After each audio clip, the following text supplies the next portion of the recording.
Welcome to Fighting Back. News talk, current events, and political commentary with your host, Uncle Ronnie. And now, here's your host, Uncle Ronnie. Ladies and gentlemen, boys and girls, and all the ships at sea, welcome to another episode of Fighting Back. We got a really great show tonight. We're going to do a lot of different things here. We're going to talk about COVID.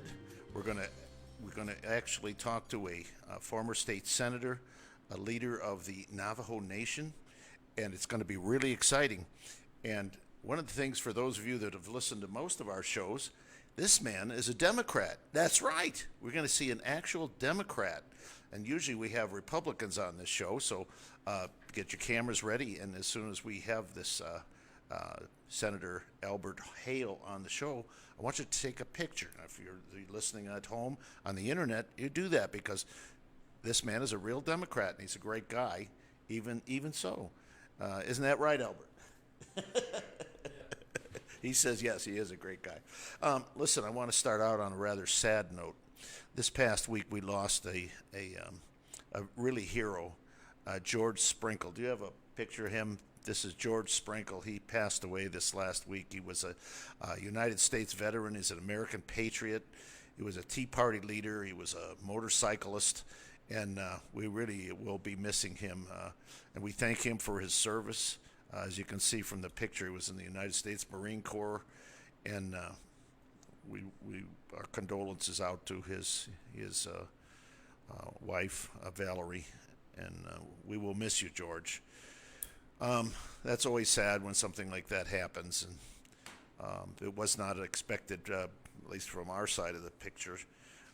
Our friend Ted Hayes, whom we had on the show a couple of weeks ago, called me the other day and with the sad news. So please, if you happen to see Valerie, give her your condolences as well. One of the things that we want to talk about here is COVID, and of course that's all we talk about. But there's some things here that are a little troubling, I think. That have been going on with COVID. I've tried to take some numbers and extrapolate them, because as an accountant, I feel it's really important to do this.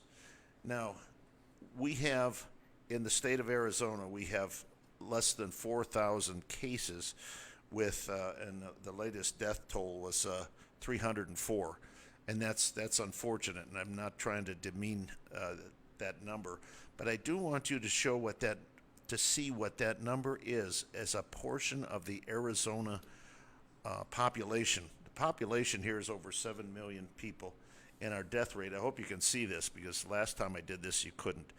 This is our death rate, which is 0.000043, which is 1/1000th, less than 1/2 of 1,000th of a percent.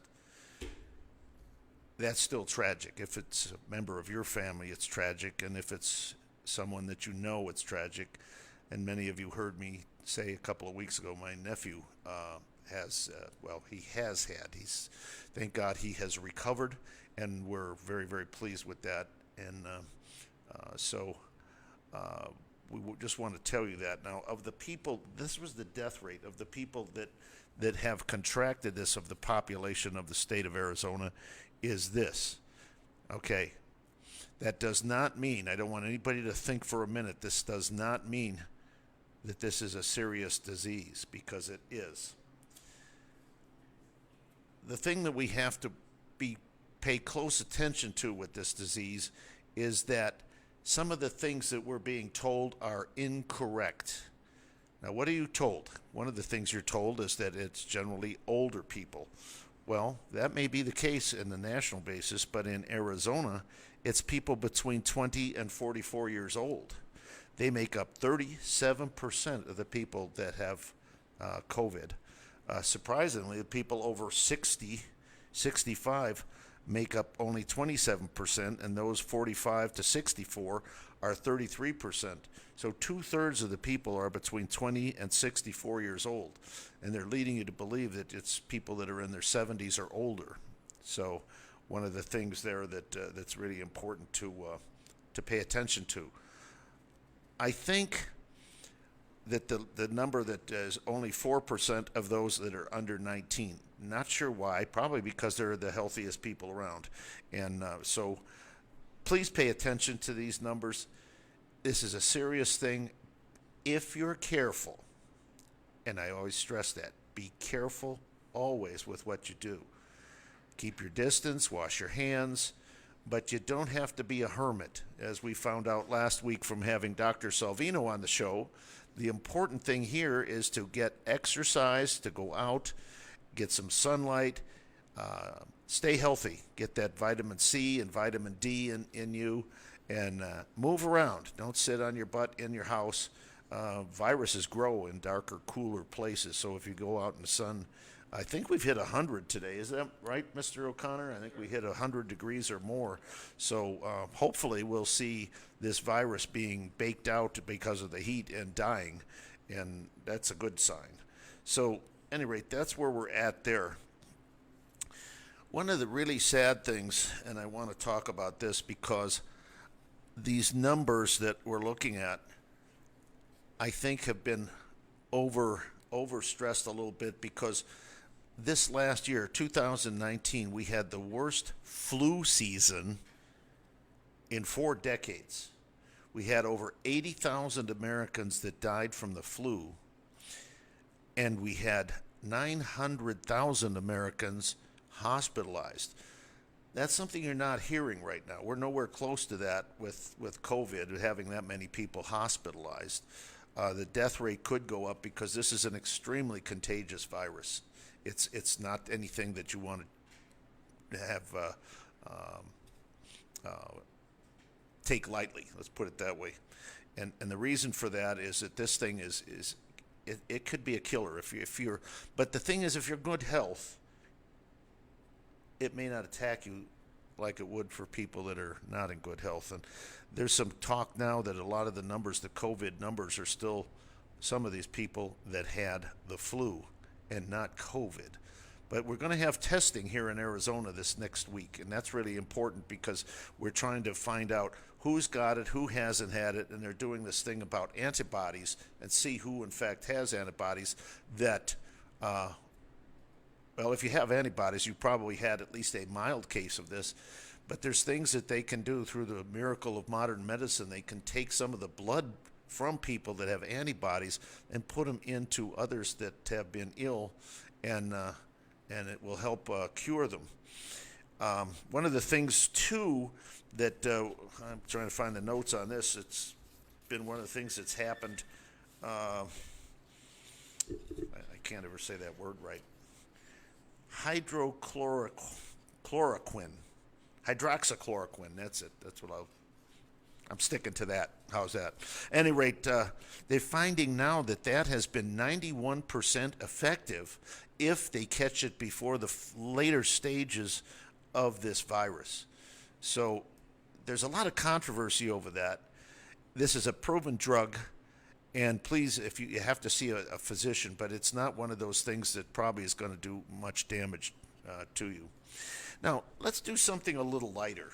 Mr. O'Connor has put together some things today that I think you'll really enjoy. We have we have this quarantine, and some people have put together some rather amusing videos, and we want to play a little bit of it. Mr. O'Connor has taken those and added a few things to it to make it even funnier.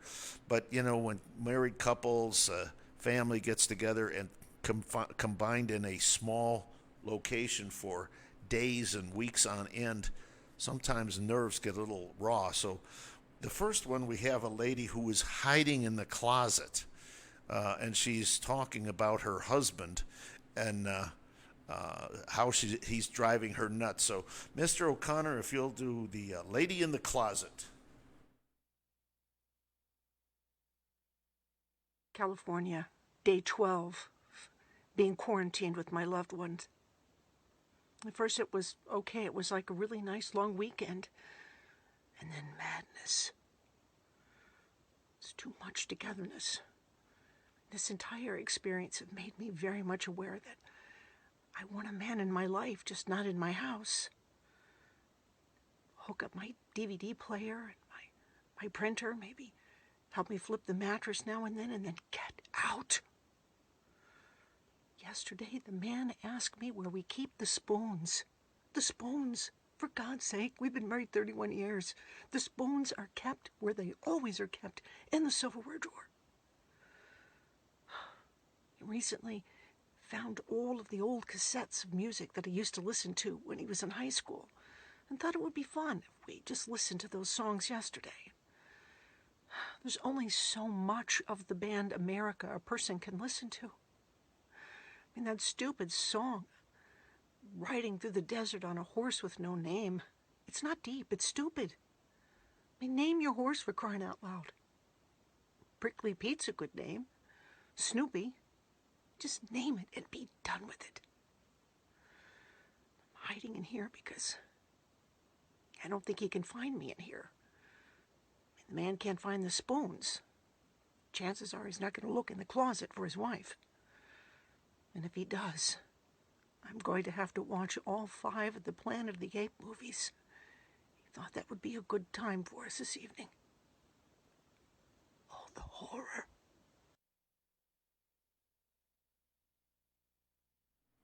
I hope you all really enjoyed that. I found it rather funny, especially that song that she's talking about from America is one of my very favorite songs. I've been to the desert on a horse of no name, and she's wondering why in the world the guy has a horse with no name. And that is really hilarious to me because that is one of my all-time favorites. Well, now we have another lady who's sitting in her truck, and she's just going out to get the mail, and her husband is driving her absolutely crazy.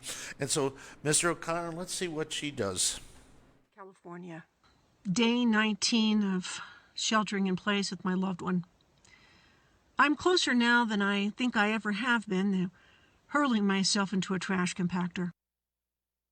This morning, my husband informed me that he had signed us up for an online origami class. You know, just because we're quarantined together doesn't mean that we have to do everything together. I tried to explain that to him, and then he responded with, "Yeah, but wouldn't you like to learn how to make a paper chicken?" It's safe to say that my husband has set different goals for himself than, say, Tesla, Spielberg, Edison. That's why I'm in my truck. I told him I was going to check the mail. That was 4 hours ago. This experience has brought on a passive-aggressive nature in myself. For weeks, I must admit, I've been dusting with the man's underwear and then putting them back in the drawer. He doesn't know, and he's very sweet, because he is responding with, "You know, I just love the new fabric softener that you've gotten. It has a nice lemony scent to it." I don't have the heart to tell him that it's pledge. Maybe I'll share that with him over the opportunity for us to be making paper chickens together. You know, sometimes when he's sleeping, I look at him and I think, I'm the luckiest woman on the face of the earth. And then other times I think, this pillow would just fit over his face.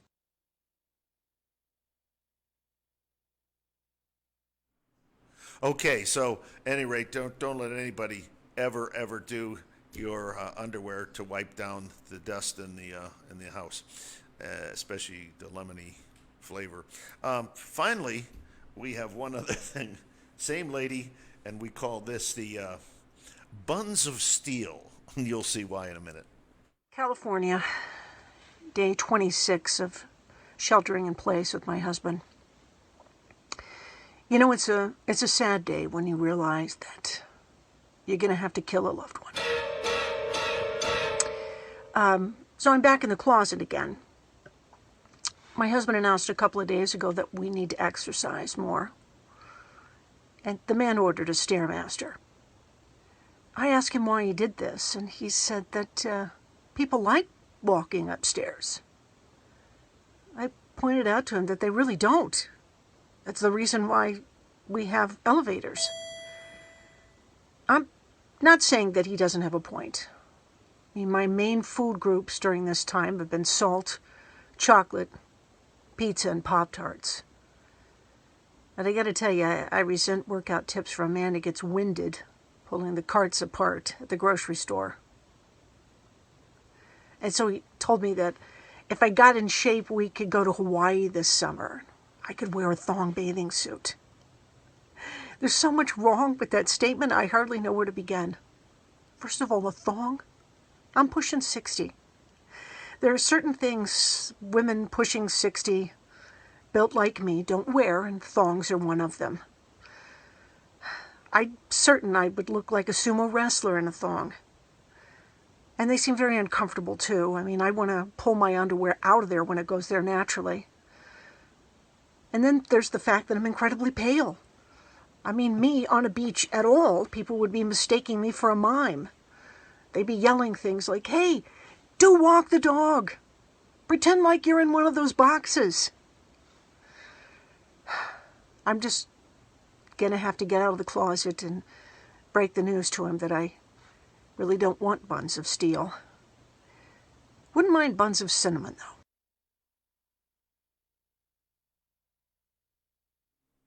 Okay, that was it. That gal was the Buns of Steel, and she's quite funny. And we did believe that we needed a little bit of a comic relief here because things are getting a little too tense around the neighborhood.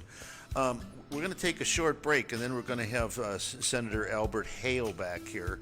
And he is a leader of the Navajo, had been the leader of the Navajo Nation, member of the Arizona House of Representatives, and a member of the state Senate. So hang on, we'll be right back with Senator Hale. See you on the other side. Don't go away.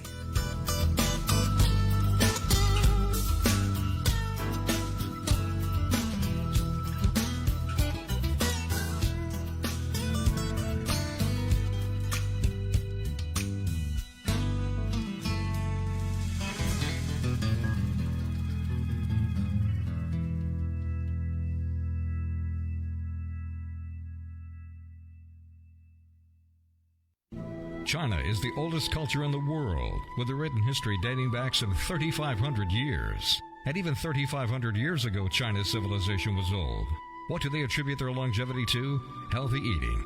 Put some longevity in your life and enjoy fine Chinese cuisine at Yao's Restaurant at 2487 South Gilbert Road in Gilbert. For takeout and catering, call 480-899-0308. That's 480-899-0308. Yao's Fine Chinese Cuisine. Do you have a face for radio? I know I do. And when I found how easy it was to get started in an interesting, informative radio program, I jumped at the chance. Since AM radio program is being replaced by podcasting, you can even create your own programming from your home.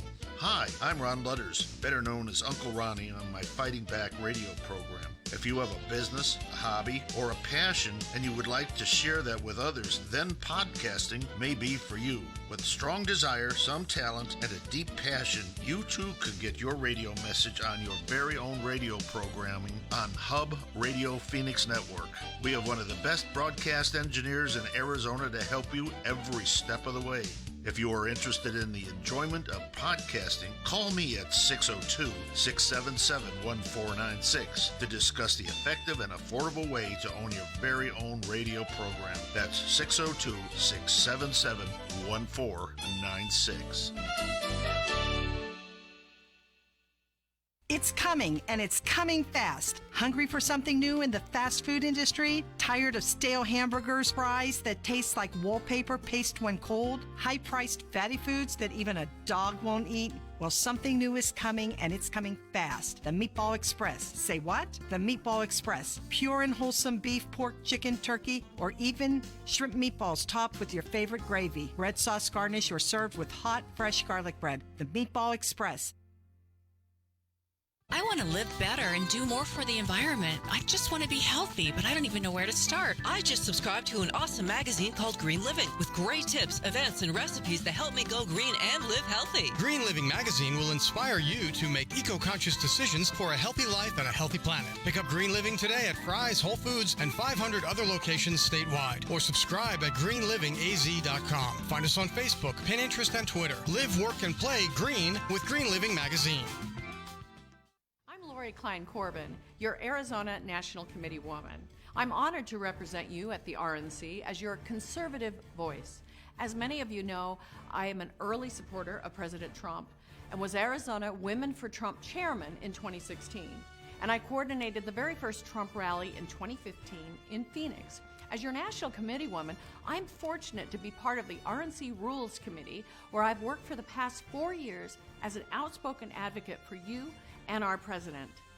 I have been a grassroots conservative for decades, where I directed statewide initiatives on fair tax, private property rights, healthcare freedom, term limits, and school choice. I am an elected PC and state committeeman, former state senator, a professional fundraising consultant, raising millions for conservative causes. I humbly ask for your vote on May 9th to continue to serve as your national committee woman. Together, we will win in November. Thank you for your service, and may God bless you and your family. You're listening to Fighting Back. News talk, current events, and political commentary. And now here's your host, Uncle Ronnie. Well, welcome back. Somebody needs to move the camera a little bit here. We're not centered, and I'm the center of attraction, and our guest should be the center of attraction. And, whoa, how does he do that? Did you do that? Oh, of course I did. It's my magic power. You're the medicine man. That's okay. Listen, I am honored to introduce to you Senator Hale, my cousin. Not really.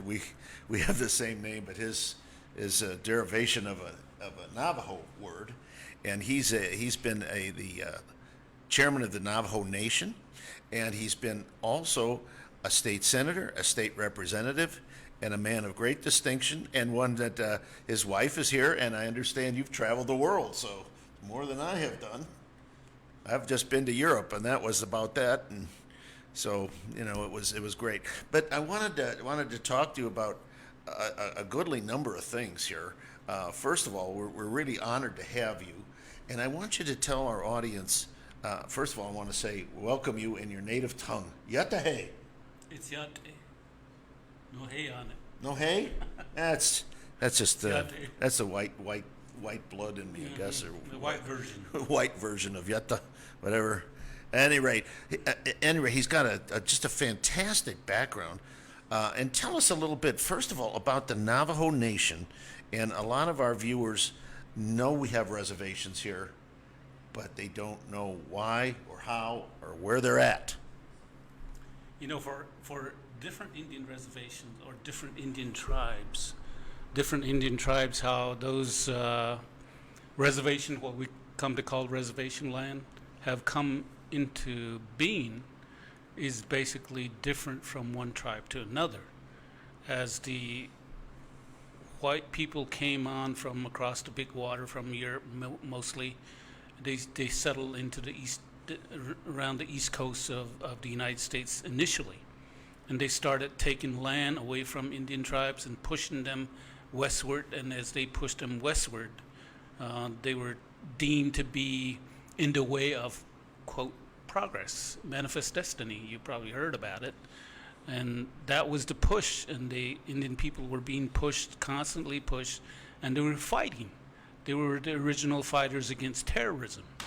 They were fighting to preserve their land, but they were always called savages or heathens, whatever name to demean them. But people don't realize what they were fighting for was fighting for freedom, independence, a way of life that they have become accustomed to and wanted to continue. And then you have all these foreign invaders coming into their land. So what do? You basically do what you do all over the world, which is defend yourself. And that's what they were doing, which is something that we don't hear in the teachings of American history in schools. So that's a real disservice to the Native American people, and by teaching or failing to teach Native American history, what we have done to our children is tell them that American history begins with the coming and the landing of the white people on with Christopher Columbus. Yeah, with Christopher Columbus. He was lost. The Indian people found him. He didn't know where he was. and supposedly he discovered a country where people have already lived. So how can you discover a place where people already live, already know about it? So well, you know, it's interesting. You and I discussed a little about this yesterday, and I never really had thought about this. That prior to the white man coming to America, that the Native Americans had their own territories and were not a warring people until white people started pushing many of the tribes westward, and then one tribe would begin to encroach on the territory of another tribe, and that's where the Native Americans started fighting amongst themselves. absolutely, that's what I was getting at in terms of how the reservations came about, as Indian folks and tribes were removed from their traditional areas, where boundaries were already recognized between different tribes, and that there was informal agreements or agreements and implicit agreements where everybody recognized where those boundaries were. In fact, for Navajos and the White Mountain Apaches, there was distinct geographic boundaries between the two countries, between the two nations, way back before boundary lines were drawn. So, those boundaries were drawn not by Indian people, but by people who I don't know why, but who wanted to divide the land into different areas. And as Indian people were pushed westward, they encroach on other Indian nations and their traditional boundaries or traditional land, and there began to be fights between the tribes, and that was another way that you have, or the coming of the white man continued that annihilation of Indian people, Indian nations. According to my reading, there was probably about 80 million or more Native American people before 1492. In the first, Wow, in many. In the first 100 years since 1492, 500 plus distinct Indian people were completely wiped out off the face of the earth. I mean, different tribes? Different tribes. Oh, my goodness. Distinct, different tribes off the face of the earth. So don't talk to me about, Holocaust. Talk about what the American people, early Americans, did to the Native American, which is they annihilated them. It was genocide. So that's history that you don't hear about. That is not taught. So that everything that is taught here is really filtered, so that all of that is filtered out. Well, I was quite surprised. Those people that know me well know that I've been a Civil War reenactor most of my life, and that was between the North and the South, and there were so many really great American generals that came out of that, Robert E. Lee being one, Ulysses Grant another, and many others. And one of them that I felt was a very good general in the Civil War, after the Civil War, became a general in the United States Army, because the two consolidated, the South and the North consolidated into an army, and then they were out on the Western Plains. And I really admired this man until he came up with this one philosophy, and you've probably heard the words, and it was, the only good Indian is a dead Indian. And I don't know where that ever came from, and that's embarrassing as a white person and as a human being altogether. It's certainly part of the mantra of pushing people away from their land, what they had, their property, and not respecting, like the Constitution says, if you're going to take somebody's property, you got to compensate them. That never happened with Indian people. Well, it was more than that. I think when you start killing people just because you want their property, that's totally wrong. Listen, we got a little bit of music here, and Mr. O'Connor's looking at me like continuing to talk when I should be shutting up and moving us along. We're talking with Senator Hale, and he's been a former chairman of the Navajo tribe, and we're going to talk to more about this. This is really interesting, and I hope you're enjoying this. We'll see you on the other side, and just don't go away, because we're not going away.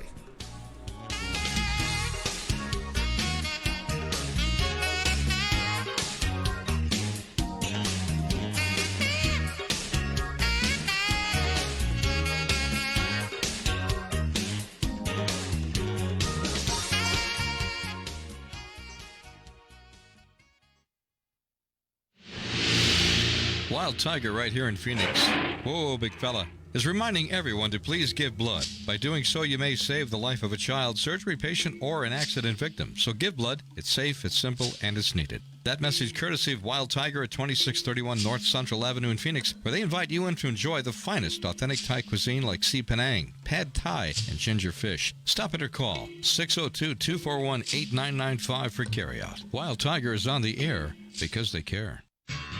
Come home to the gated community of Chrisman Peaks and 5,350 square feet of pure luxury.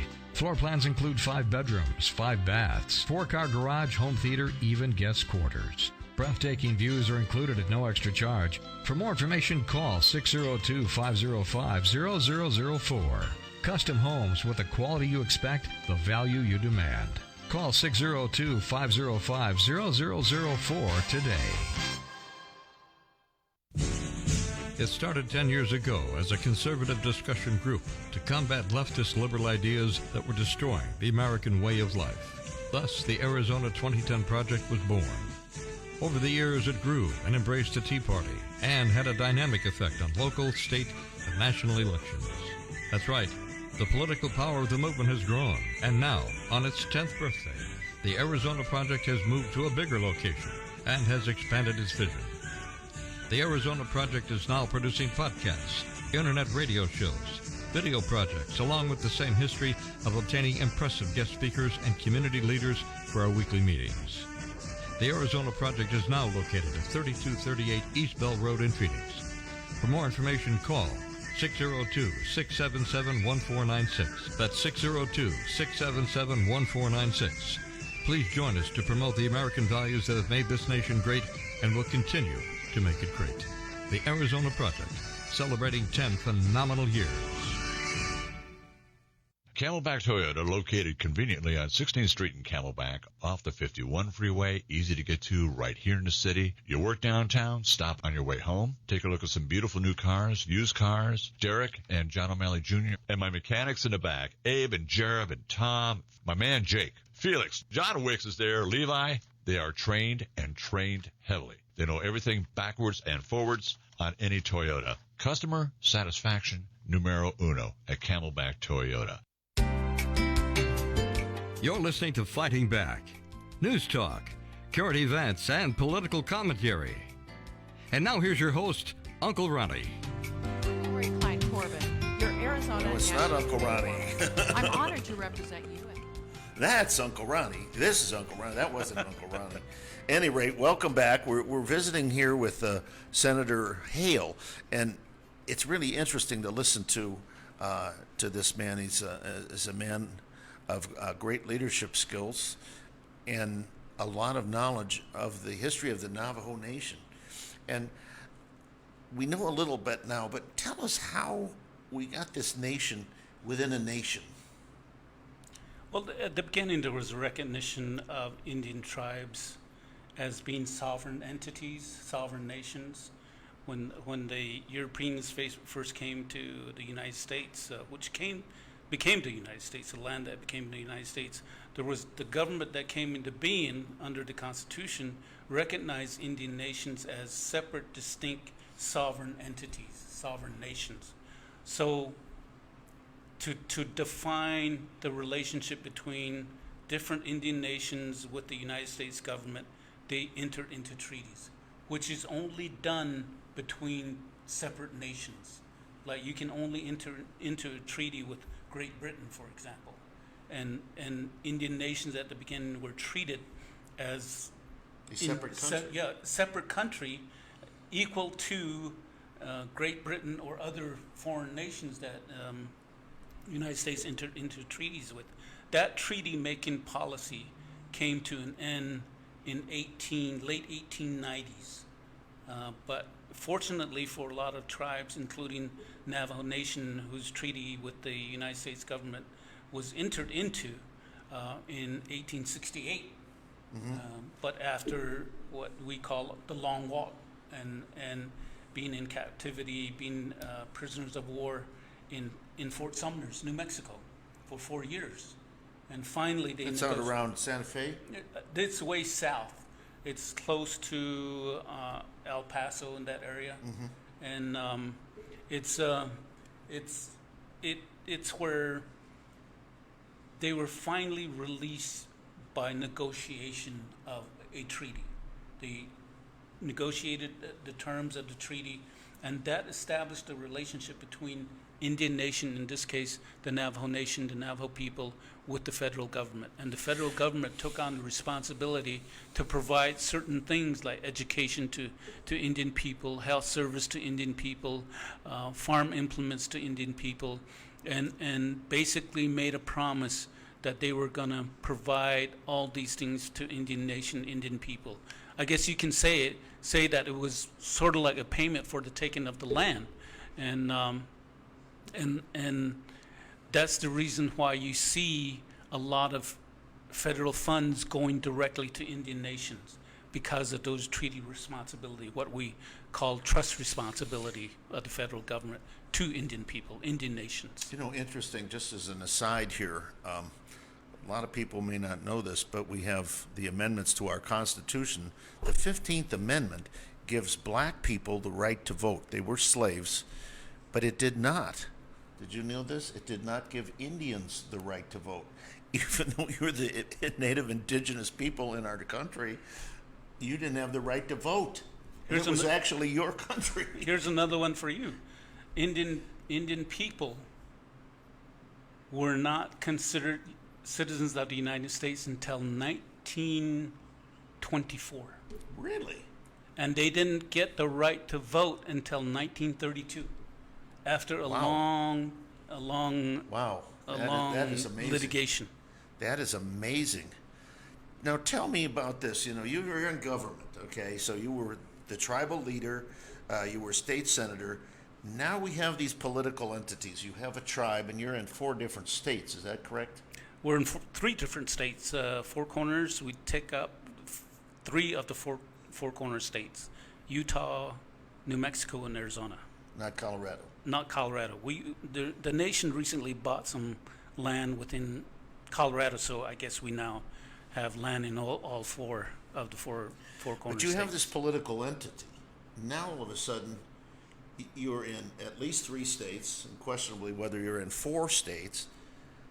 Now, how is this process, leadership as you as a tribal leader, then leadership as you as a senator or a state representative, how does this all, for taxation purposes, for representation purposes, it seems a little convoluted to me. Well, the other thing that contributes, I think, to the convolutedness of the situation that you're talking about is that Indian nations are citizens of their nation, which, like in my case, I'm a citizen of the Navajo Nation, and I'm also a citizen of the state in which that nation is located.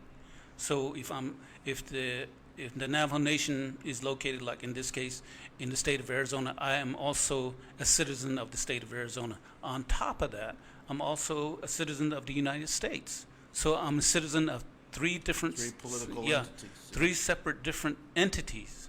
And that creates some confusion, especially between the federal government and the state government, as to who is responsible for providing citizenship rights, affording those rights, extending those rights to the people that are living on Indian reservations.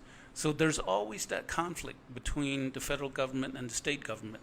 State usually saying by treaty, you federal government, you're the one who's responsible. You should be out there providing for services to Indian people that are living on Indian reservation. And then the federal government responds and says, well, you have a responsibility because you are part of the United States as a state. And we are sitting there as Indian nation saying, okay, we are citizens of both entities, so you both are responsible, or you both are supposed to be affording us all these rights that are afforded to other citizens within the states. One of the things, if you don't mind, we talked about this yesterday, and I'm so fascinated with this because I love history.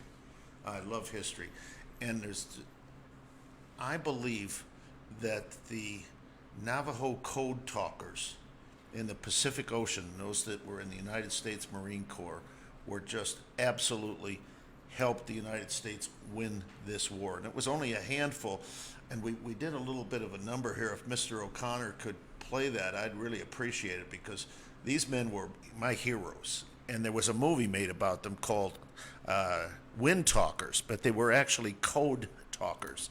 Mr. O'Connor? It was 1944. World War II was well underway, and Peter McDonald was a 15-year-old who wanted to be a Marine after seeing another Marine dressed in blues. And I asked, hey, how do I get one of those? He said, join the Marines. I said, I want to do that. He said, how old are you? I said, I'm 15. He said, you can't do that. You've got to be at least 17 years old in order to join Marines. So Peter fibbed about his age, enlisting and becoming one of the great Navajo code talkers, using his native language to help transmit tactical information. Messages start coming in, we write it down in English, hand it over our shoulder to the runner, Navy runner standing behind us 24 hours a day. He takes it up to the bridge, gives it to the general or the admiral. They read it, they respond. The runner brings it back down.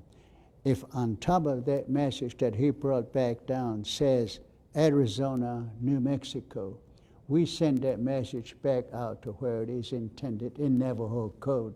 But he wasn't the first. There were 29 original code talkers who tested the language during the earlier years of the war and had great success using what they were taught on the reservation. It's very safe and secure, the Navajo language itself.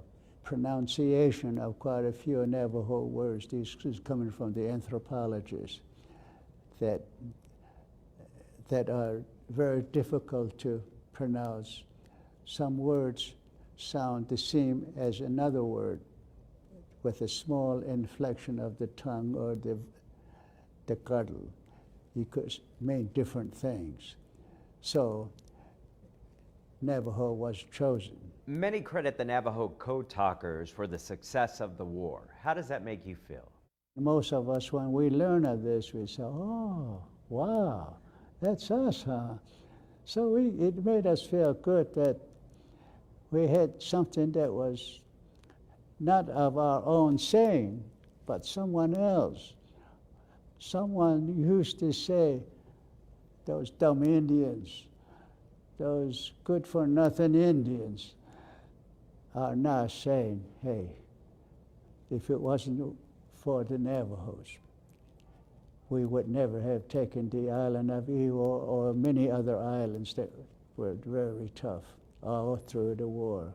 However, the code talkers were never commended until 1968, when the program was declassified. In 1971, President Richard Nixon awarded them the Certificate of Appreciation. McDonald would go on to meet many presidents and receive high praise from all walks of life. But he's most proud about what his Navajo code talkers were able to accomplish historically.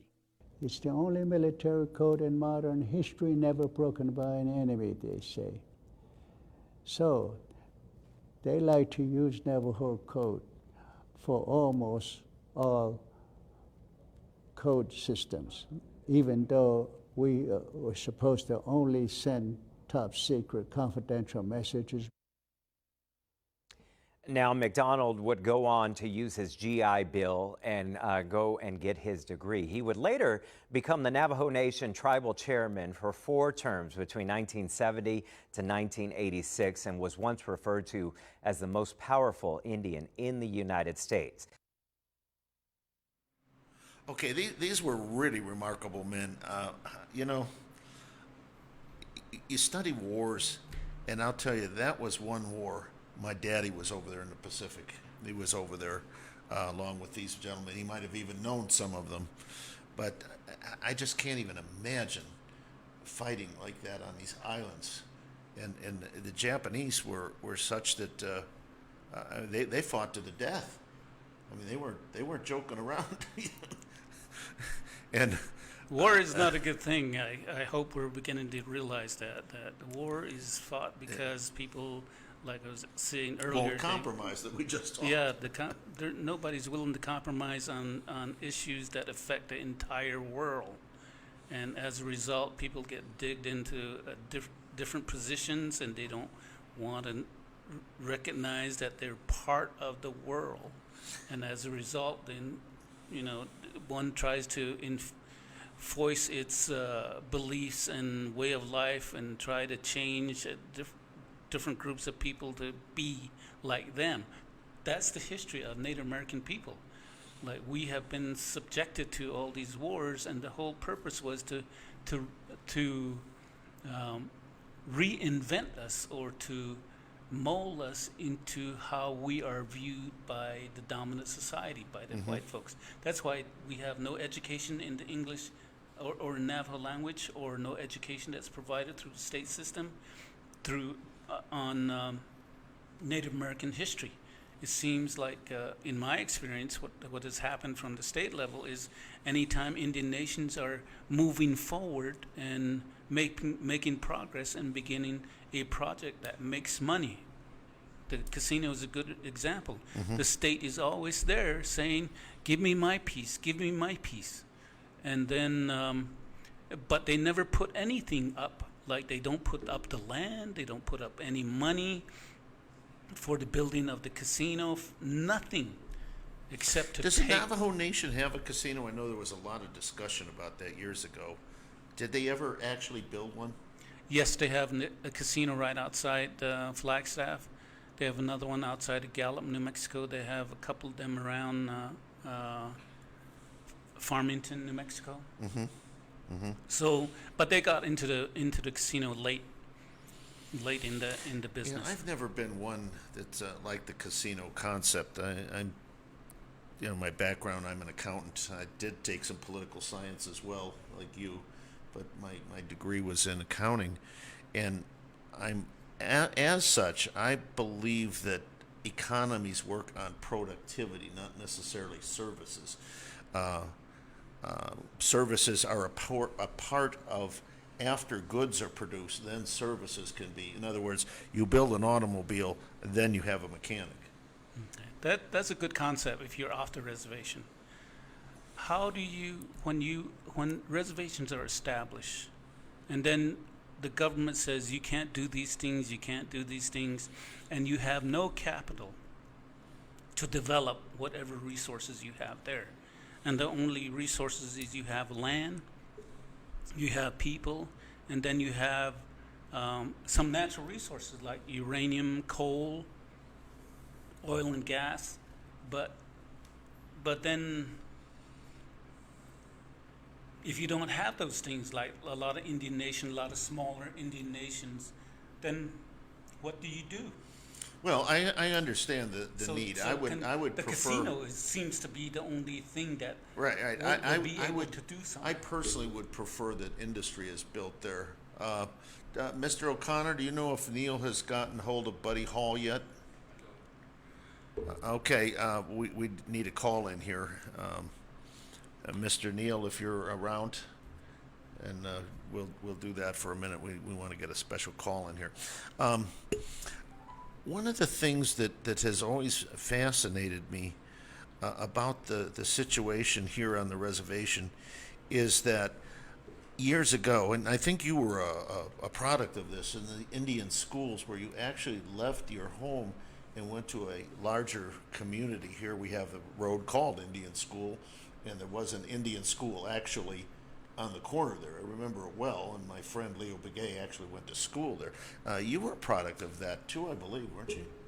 Well, I'm part of I'm a product of the public school system. I went to school at Ganado Public School in my early years, and then I went to boarding school my junior and senior year in high school. So I know what you're talking about.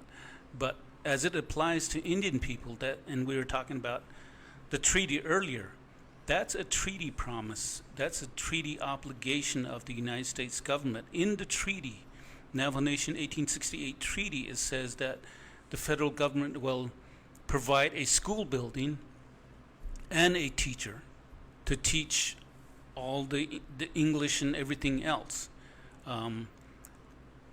But it really didn't say where. So the federal government, in its infinite wisdom or lack thereof. That's an oxymoron.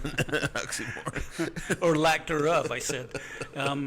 What they did was they established boarding schools away from Indian reservations, like in Fort Sill, Sherman, in Oregon, and then they brought in all these students from off the reservation and shipped them to the boarding schools.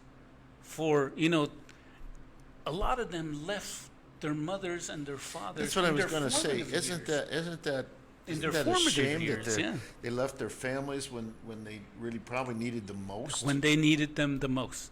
And now those people or those students at that age that were taken away from their mother and their fathers, they now have become adults.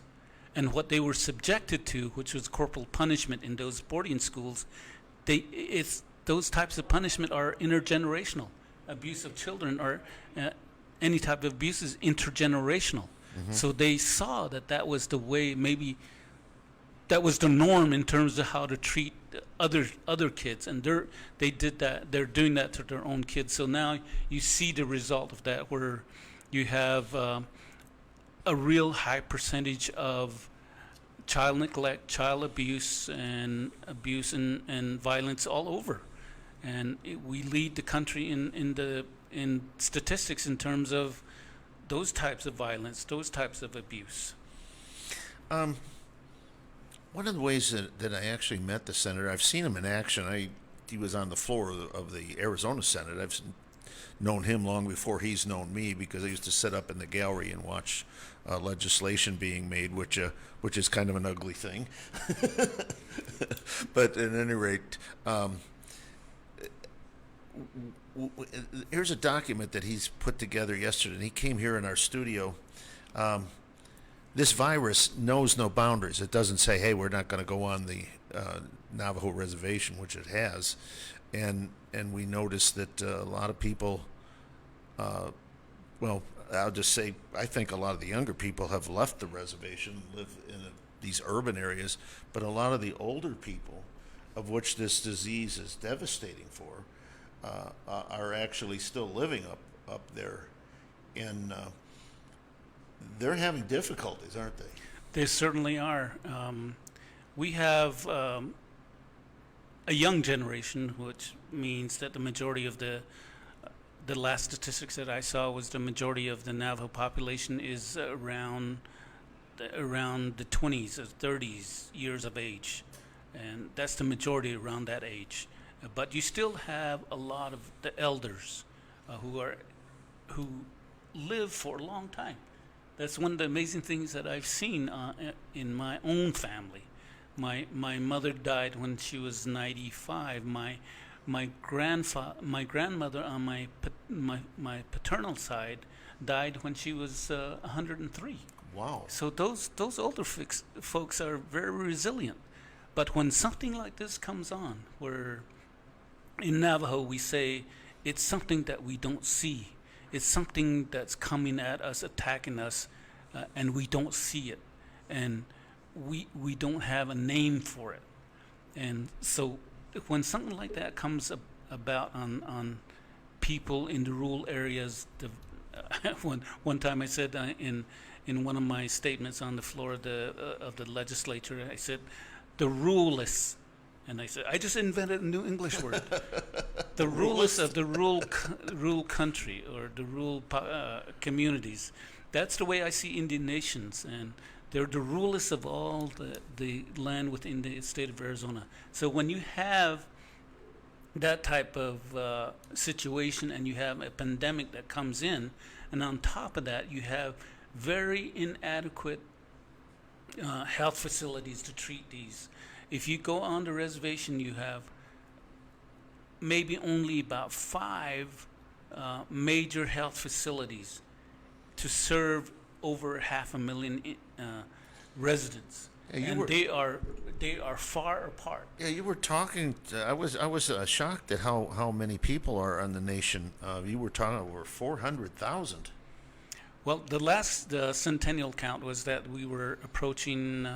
We were over 400,000, and we were approaching 500,000. I dare say that in this new centennial count, we probably will be reaching close to 1 million people. But because we don't have economic development on the reservation, therefore no jobs, no education beyond the 12th grade, we have our younger people have to go off the reservation in order to get those jobs and in order to get a higher education as right. well. Mm-hmm. I know my friends were college educated. Leo, or not Leo, but Marlon, I mentioned to him, he was a water engineer, a graduate of Arizona State University. The thing that fascinated me, I wasn't fascinated, I guess I was a little disturbed by it when you were telling me about how big the nation is and how many critical care beds there were, especially during this pandemic. There's not a lot of beds there. Well, at the health facilities, at the hospitals, there are a very limited number of beds, and there are a very limited number of specialties, doctors that have specialties. So a lot of it is contracted to doctors off the reservation. When I mentioned that limited number of beds, I was referring to a client, the Navajo Land Nursing Home, which is the only nursing home on the reservation to serve a population of 500,000 people. And it has only 88 beds available, and it's full all the time. Wow. And you have this facility, only one, serving that population. That's the one I was referring to. I haven't been to the res lately, but I did notice that there are still peoples that don't have power, electrical power. Some of them live in, I think the word is hogans, and which is a rather, it's a stone hut built into the ground. I think that's how they describe a hogan. And people get sick in those facilities. It's an octagon shape, usually made out of logs or whatever is available out where you don't have any trees, like in Tuba City area, usually made out of stone. The octagon shape hogan has real significance in terms of the cultural teaching, and there are stories and songs that are related to those homes, mm-hmm. which we are now getting drawn away from. And so I'm seeing that there are a lot of loss of that cultural connection because of the jobs and education, higher education being available only off the reservation. And you are right, there are a lot of people who don't have running water, indoor facility. They have dirt floor hogans. I grew up in a dirt floor hogan with no running water, no indoor facilities, no indoor heating system. And early on, this was back in the early mid 50s, I contracted TB. Really? And TB at that time was prevalent on the nation because of the way the hogan was. Listen, I've got to get this call in here, even though we're at the end of the. Let's see, buddy, are you there? Yeah. Okay, can. Push the speaker button. I did push the speaker button. Are you speaking? Talk to me. Talk to me, buddy. Yeah, I'm here. Okay, hey, tell us what you're doing. This is the Donald Trump bus is in town, and this is the driver. What's going on? Where are you at? We're in Mesa, going to pick up a friend at the airport. Then we're going to go spend the night in Payson tonight, and we're going to finish the drive in the morning to Sholo, to the Trump store, to visit them for a few hours. Okay, where are you going to be tomorrow? Up north? At Sholo. Okay, well, when are you going to be back in the valley? There have been people asking when the bus is going to be back here. Yeah. Saturday and Sunday, we're going to be in Apache Junction with a group, 40 women called Apache Junction Ladies for Trump. Saturday and Sunday at Ace Hardware, wherever that is, in Apache Junction. Okay. And they'll be doing, I guess they're going to sign people up to register to vote. We're going to be doing hats and shirts. Okay, I've talked to some of these other people that you had mentioned, so we'll talk maybe tomorrow because they were interested. This is a Michael Cruz. He's running for auditor. No, assessor. I'm sorry. It starts with an A, so I get it right by the time I get to the Z's. Okay, listen, we're about out of time, and we'll chat with you tomorrow. But for those of you that are wondering where that bus is, that's where it's going to be, up in Payson tomorrow. Yeah, and our website is thetrumptrain.net, thetrumptrain.net, and our phone number is there if anybody wants to call us, find out where we're at. We'll be at Apache Junction Saturday and Sunday. Okay, trumptrain.net. Okay, excellent. Thank you so much. Just before we are out of time, but we'll go for a couple of seconds. I just wanted to comment. You have a lovely beard and mustache. Now, the reason I say that is because my friend Leo Begay, he was in the United States Marine Corps, and he used to always say he couldn't grow facial hair. There's a lot of Native Americans don't have facial hair. And he always, you're going to love this, says, I used to love to watch you white guys scrape the hair off your face. He didn't say cut it with the razor. He just said, I'd love to watch you scrape it off your face. And everybody used to get mad at him because he never had to shave. But at any rate, listen, we're about out of time if we aren't already. And we have Senator Albert Hale here, and we're going to wish you a good night. And I want you back. Will you come back to us? Certainly, I will come back because this gives me another place where I can try to teach, and that's what I tried to do when I started the Native American Caucus over the state legislature. I invited all the legislators to come and join us. I brought in speakers to talk about water rights, for example, which is a real big issue in the state of Arizona. I talked about the thing that we talked about here about treaty rights, and then being citizens of 3 different sovereign entities. So any opportunity I have to talk and educate, thank you. As soon as we're done here, we'll make another, because this has been really interesting. I've learned a lot, and I'm hoping our audience has learned a lot. This is part of American history. You don't read in the books, but this is a living history book right here, and take advantage of this opportunity. You'll learn a lot more about America than you know. You may know some things that you may not want to know, the way we've not necessarily been good to some of our indigenous people, but that's neither here nor there. We're moving forward. We're not looking backward. Mr. O'Connor, you want to run us out here? Okay, here we go. Mr. O'Connor, thank you for running this bus. Neil, thank you for your work here. And thank you for the makeup job. Look, I'm not shining tonight. And, when I get home, I better wash my face or my pillow's going to be full of powder.